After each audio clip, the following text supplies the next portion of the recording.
A atração a seguir é recomendada para todas as idades.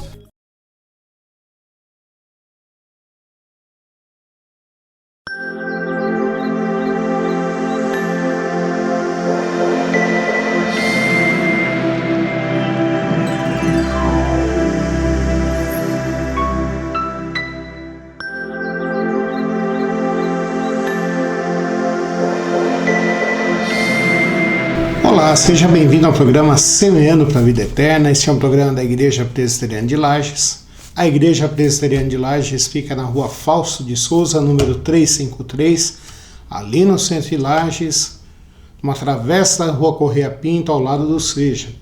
Nossas atividades principais são aos domingos, às 9h30 da manhã, a Escola Bíblica Dominical, e às 19 horas o culto ao Senhor. Durante a semana também nós temos várias atividades que você pode acompanhar e participar através do Facebook. Lá são colocadas as nossas atividades. Vamos ouvir uma palavra dos nossos patrocinadores? Clínica Médica e Odontológica Vida Nossa. Situada no centro de Lages, conta com a especialista em ultrassonografia, doutora Vanessa Gerber, nos atendimentos de ultrassom geral, músculo esquelético, obstétrico e Doppler.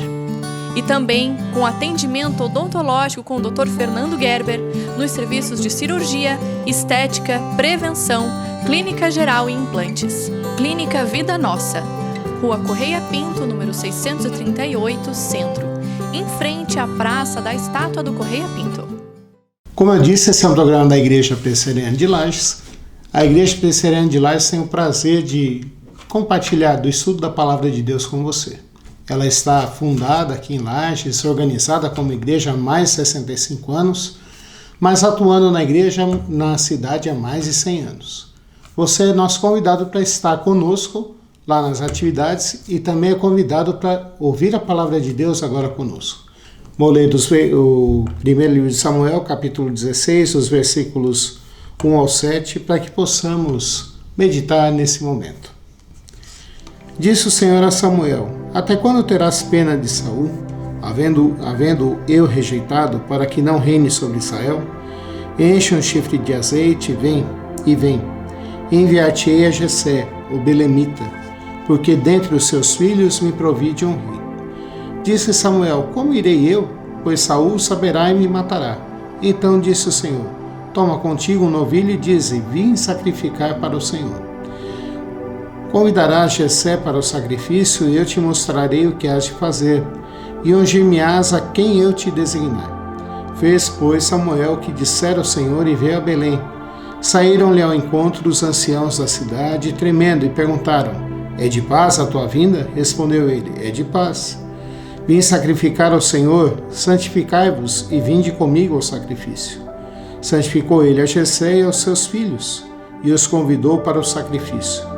Sucedeu que, entrando eles, viu a Eliabe e disse consigo: certamente está perante o Senhor o seu ungido.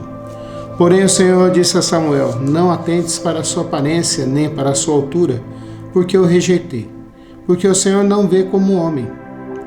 O homem vê o exterior, porém o Senhor vê o coração. Vamos orar? Senhor, nosso Deus e Pai, nós queremos te agradecer, porque nesse momento nós podemos parar para meditar e estudar a Tua Palavra, Senhor Deus. Queremos te implorar e te suplicar que o Senhor fale conosco, que o Senhor trabalhe no nosso coração, na nossa mente, e que nós possamos, Senhor Deus, ser edificados por Ti.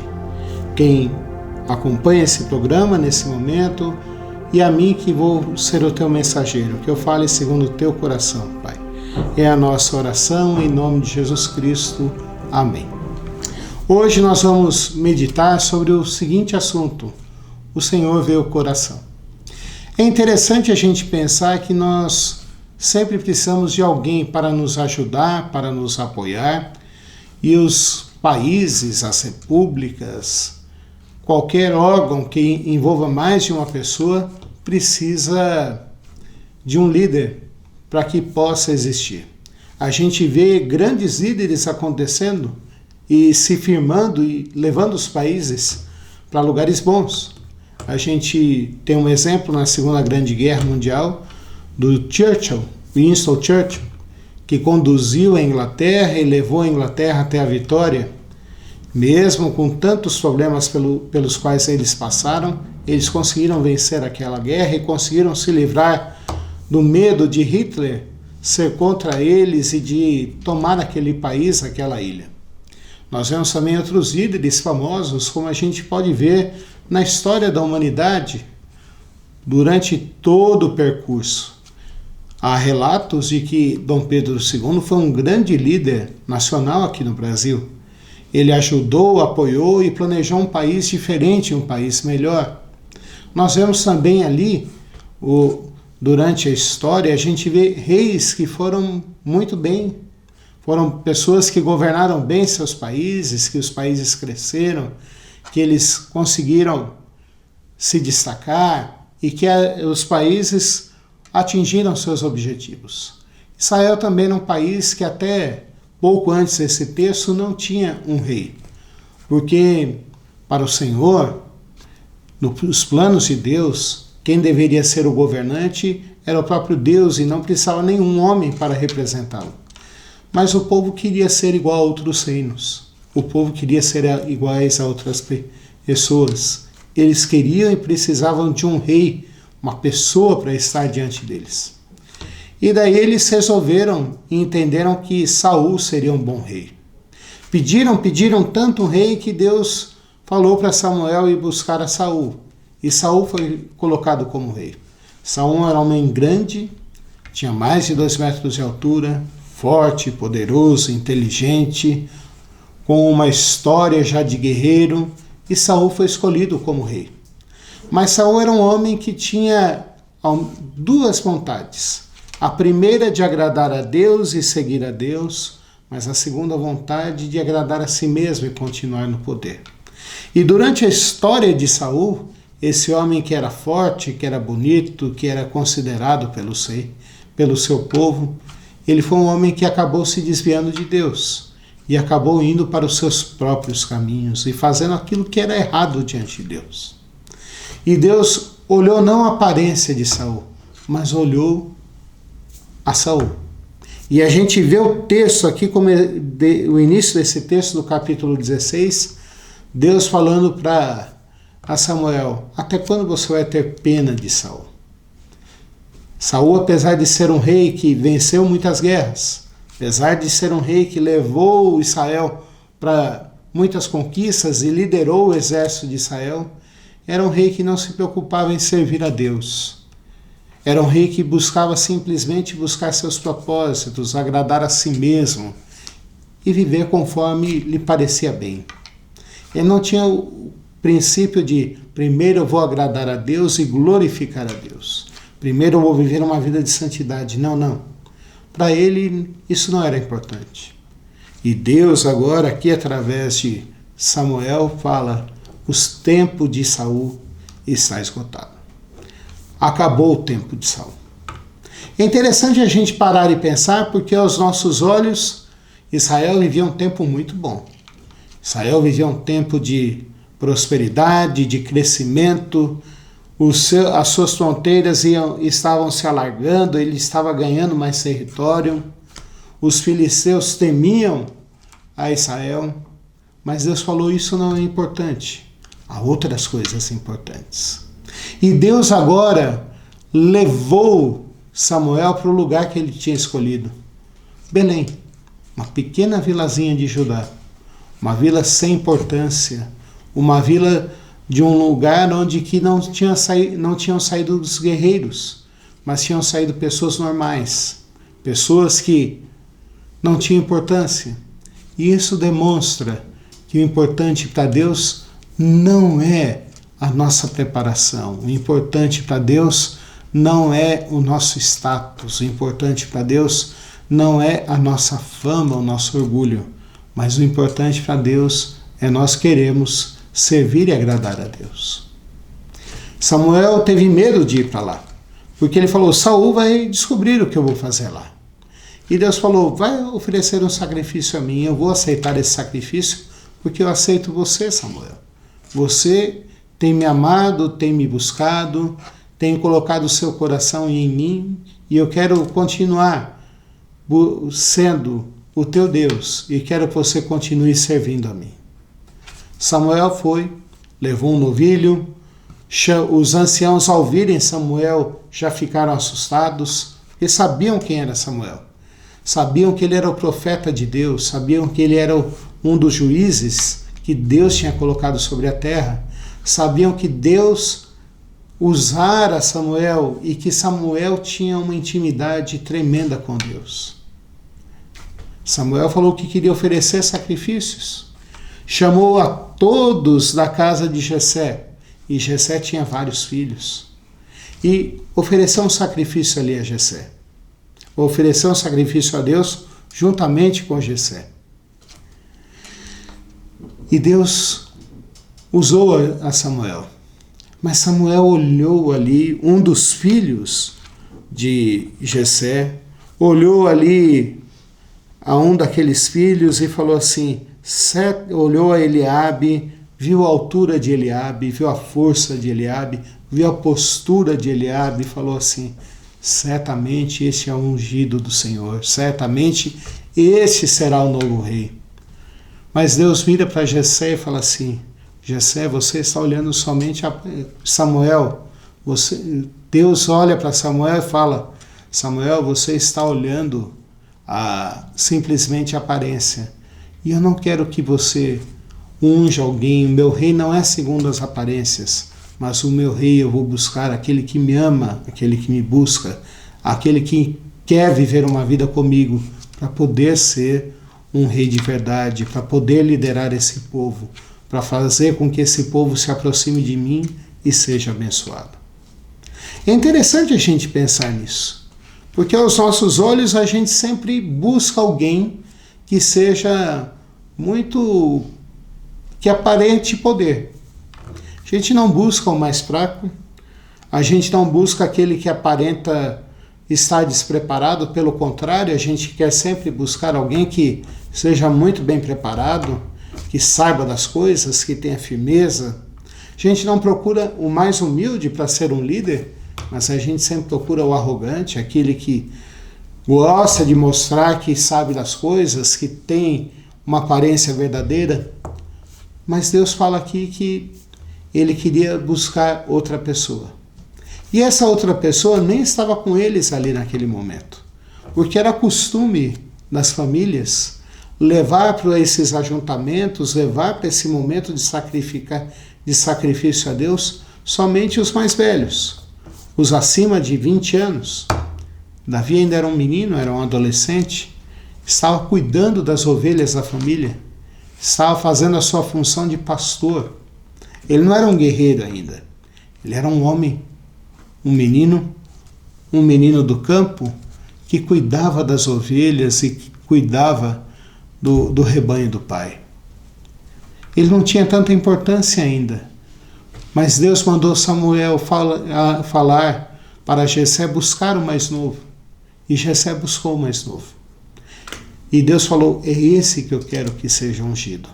Eu não quero mais velho, não quero mais capaz, eu quero a Davi porque eu quero prepará-lo e eu quero fazer dele o rei segundo o meu coração. É interessante a gente pensar nisso e eu espero que eu consiga falar para você como que isso é interessante. Porque Davi era um menino em formação. Ele já sabia de muitas coisas, tinha muitas certezas, tinha muitos ensinamentos já era um homem que, mesmo para a idade dele, um adolescente, já possuía a sabedoria, mas Deus queria trabalhar com ele e trabalhar naquele coração para transformar aquele menino num rei de verdade. Deus não queria aquele que tinha grande aparência, aquele que tinha orgulho, mas Deus queria transformar aquele menino num rei segundo o seu coração. E a primeira coisa que Davi chama atenção para Davi, que o texto chama atenção para Davi, é que Davi amava a Deus. Davi era um homem que amava o Senhor, um adolescente que amava o Senhor e que buscava o Senhor todos os dias. Nós vemos isso no versículo 12. Fala assim, então mandou chamá-lo e fê-lo entrar. Ele era ruivo, de belos olhos e de boa aparência. Disse o Senhor: levanta-te e unge-o, pois este é ele. Tomou Samuel o chifre do azeite e ungiu no meio de seus irmãos. E daquele dia em diante o Espírito do Senhor se apossou de Davi. Então Samuel se levantou e foi para Ramá. A partir desse momento nós vemos a história de Davi começando e nós vemos Davi sendo sempre um homem que amava Deus, buscava Deus, se colocava diante de Deus. Apesar dessa aparência tão bela, tão frágil, um ruivo de olhos claros, um menino ainda, boa aparência, um rapaz que não botava medo em ninguém, Deus o escolheu para estar perto dele. Deus quis com que Davi andasse perto do Senhor. Deus fez com que Davi amasse ao Senhor antes de todas as coisas e cumpriu ali o que fala Deuteronômio capítulo 6, quando fala assim: amarás o teu Deus de todo o teu coração. Davi era especial por causa disso, porque ele amava o Senhor de todo o seu coração. Davi era um homem especial porque ele entendeu aquilo que Deus tinha feito na vida dele. Muitas vezes a gente ainda busca líderes, busca pessoas que são arrogantes, quando a gente deveria buscar aquele que fosse mais preparado. Mas eu queria trazer aqui para você uma outra meditação, uma outra lição nessa meditação. Eu queria que você pensasse comigo que muitas vezes eu e você queremos ser aquilo que nós não aparentamos, e especialmente diante de Deus. Samuel sabia que o seu governo e o seu poder dependiam dele estar em intimidade com Deus. Eliabe poderia ser uma pessoa aos nossos olhos muito capaz, mas ele não amava o Senhor e não buscava o Senhor. E isso não é essa mensagem, não é essa vontade de Deus para nossas vidas. A palavra de Deus fala que Jesus Cristo veio ao mundo para nos reconciliar com Deus e fazer com que eu e você agora sejamos filhos de Deus. Que eu e você agora sejamos perto de Deus todos os dias. Não adianta só a gente ter aparência de que busca Deus. Nós precisamos viver para Deus e estar juntos de Deus. Deus tem nos abençoado, Deus tem nos guardado, Deus tem nos amado, Deus tem feito muitas coisas na nossa vida. Mas Ele nos chamou para sermos o seu povo. A palavra de Deus fala no livro de Deuteronômios e Pedro repete essa ideia lá em 1 Pedro capítulo 2. Vós, porém, sois raça eleita, sacerdócio real, nação santa, povo de propriedade exclusiva de Deus.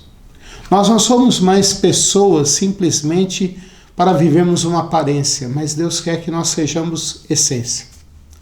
Deus quer o nosso coração para Ele. E Deus olha o nosso coração. Não basta simplesmente a gente parecer que é de Deus, mas nós precisamos ser de Deus de fato e de verdade. E como isso a gente faz? Primeira coisa, crer em Jesus Cristo. Eu e você precisamos crer em Jesus Cristo, precisamos entender de que Ele é aquele que veio ao mundo para nos dar vida e vida em abundância. Como Ele mesmo diz lá em João capítulo 14, versículo 6, eu sou o caminho, a verdade e a vida. Ninguém vem ao Pai senão por mim. Nós precisamos viver isso, crer nisso e estar dentro do nosso coração de uma maneira que seja a verdade mais essencial para nós. Mas também nós precisamos gastar tempo com Deus. Pedro fala que Deus nos deu todas as coisas que nos levam para a piedade. E piedade é uma vida ao lado de Deus, uma vida com Deus. Nós precisamos buscá-lo e amá-lo todos os dias. Como fazer isso? Orando, lendo sua palavra, estando em comunhão com os irmãos, vivendo perto dele. Deus não quer simplesmente que a gente tenha uma aparência de que somos dele, mas Deus quer olhar no nosso coração e ver que nós somos gratos a Ele, estamos gastando tempo com Ele, estamos buscando a Ele. Mas uma terceira lição, nós devemos entender esse texto que Deus olha o coração e não a aparência em relação aos nossos relacionamentos diários. Nós precisamos ser verdadeiros e demonstrar no nosso dia a dia que eu e você somos de Deus. Como fazer isso? Seguindo a palavra de Deus no nosso dia a dia. Na nossa casa, no nosso trabalho, no nosso viver. Eu queria orar por você agora. Senhor nosso Deus e Pai, nós queremos te implorar e te suplicar, Senhor Deus, que o Senhor faça com que eu e os meus amigos que estão vendo esse programa, as pessoas que estão vendo esse programa, possamos parar, pensar e refletir que muitas vezes nós ainda estamos enganados, nós ainda buscamos a aparência, ou a dos outros, ou a nossa. E isso tem nos levado a erros, Pai Santo. Somos pessoas ocas, somos pessoas sem uma essência, somos pessoas que não vivem o Evangelho, Pai. E nós precisamos da Tua graça, precisamos do Teu amor, precisamos que o Senhor cuide de nós, Pai. Precisamos que o Senhor faça com que eu e meus amigos sejamos como Davi, pessoas que foram trabalhadas pelo Senhor. O Senhor trabalhe na nossa vida, o Senhor faz com que nós te busquemos, e o Senhor faz em nós como o Senhor fez com Davi, faz com que sejamos segundo o teu coração, Pai. Também te imploramos que o Senhor cuide de nós na nossa vida, fazendo com que eu e meus amigos possamos crer em Jesus Cristo de verdade, Pai, e viver esse Evangelho. Também te imploramos, Senhor Deus, que o Senhor dê emprego para aqueles que estão desempregados. Te imploramos que o Senhor cuide daqueles que estão enfermos. Te imploramos que o Senhor cuide da nossa cidade, Pai, pois nós precisamos do Teu cuidado, do Teu amparo, Pai. Abençoa os governantes, Pai. Abençoa o nosso estado de Santa Catarina. E abençoa, Pai Santo, o nosso país. É a nossa oração, Senhor Deus, em nome de Jesus Cristo. Amém. Quero te convidar para você se fazer presente, estar conosco lá na Igreja Presbiteriana de Lages. Será um prazer ter você conosco. Rua Fausto de Souza, número 353. E convido você a continuar na programação da Nova Era TV. Um grande abraço, Deus te abençoe.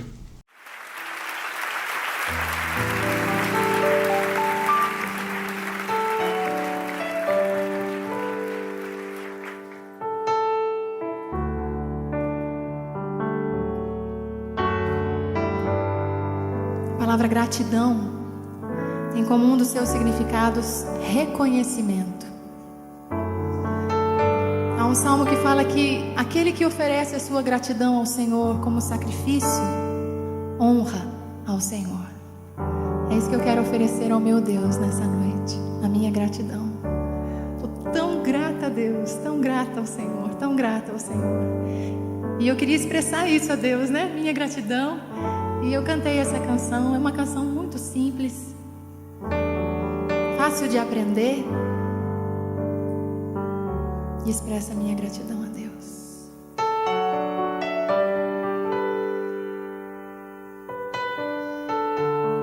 Tu és tudo para mim, Senhor, minha maior alegria, meu maior amor, meu tesouro, minha paz.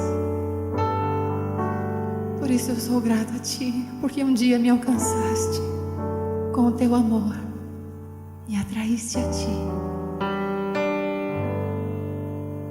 Está sempre comigo, Senhor.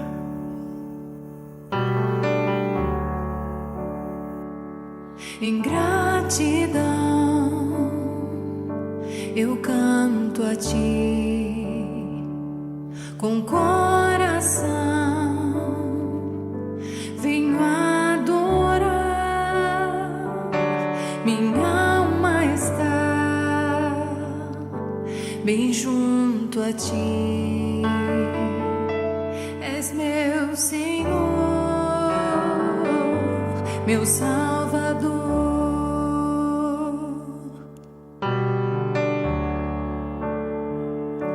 Em gratidão eu canto a Ti nessa noite, Pai, com venho adorar. Minha alma está bem junto a ti. És meu Senhor, meu Salvador. O que darei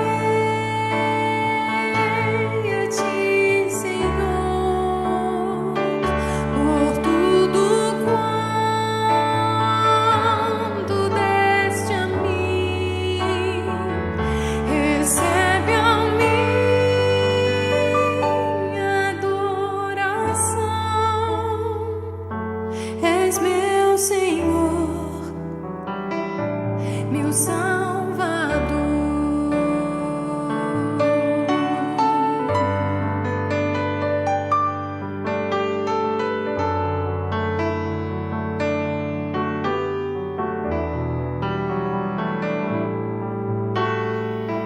Vamos cantar juntos isso? Em gratidão eu canto a ti, Com coração, com coração venho adorar. Minha alma está bem junto a ti. és meu Senhor, És meu Senhor, meu Salvador.